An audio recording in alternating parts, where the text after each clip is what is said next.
在放学路上，胖虎、小夫和大雄都在讨论着今晚将要播出的动画片《无敌超人》。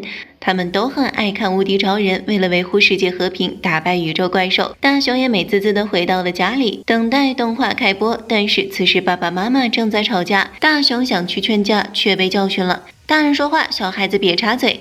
大雄没有办法，只能去找哆啦 A 梦帮忙。可是哆啦 A 梦却还在悠哉悠哉地吃铜锣烧。如果再不去阻止爸妈吵架的话，万一他们离婚了可怎么办啊？哆啦 A 梦慢悠悠地吃完了铜锣烧，又喝完了茶，才从口袋里掏出了今天的道具——和平天线。大雄都快被他给急死了，来不及解释了。哆啦 A 梦拿着道具来到了爸妈面前，然后在红色的按钮上轻轻一按，爸爸妈妈立马就来了个川剧变脸。原本还怒目圆睁的他们，突然就相敬如宾了。原来这个和平天线所发出的和平电波能平息任何纷争。大雄一听这东西这么厉害，马上就把它抢到了手里。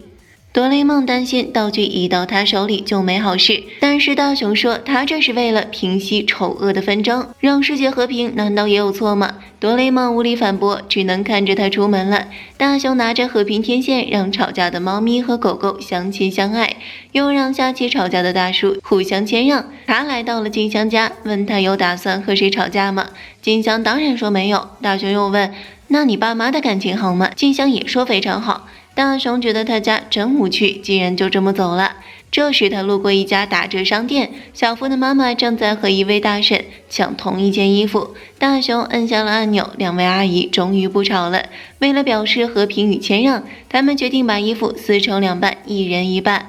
这个场面多少有点不对劲了。之后大雄又想阻止更大的纷争，所以他选择跟踪胖虎。可是这一次，胖虎竟然是去劝架的。他拉开了在打架的两个孩子，还逼着他们握手言和。大雄对胖虎非常失望，觉得他的人设都崩了。胖虎听见了他的碎碎念，转头要找他的麻烦，大雄只能拔腿就跑。最后他还是躲在垃圾桶后面才逃过一劫。后来大雄又去问小夫哪里有人打架。小夫得知了和平天线的事，就抢过了大雄的道具，然后转头就跑去胖虎那边跳玻璃间。胖虎以为大雄说自己坏话，追着大雄跑了2条街，之后还跑去大雄家门口蹲点。最后多亏了无敌超人要开播了，他们俩才各回各家。大雄逃过了这顿暴揍，捡起地上的和平天线，回到了家里。电视里的无敌超人正准备和恶魔人展开大战，大雄和哆啦 A 梦也一脸激动地给无敌超人加油。就在大雄加油打气的时候，他不小心摁到了和平天线的按钮，电视里的无敌超人竟然突然就和恶魔人握手言和了。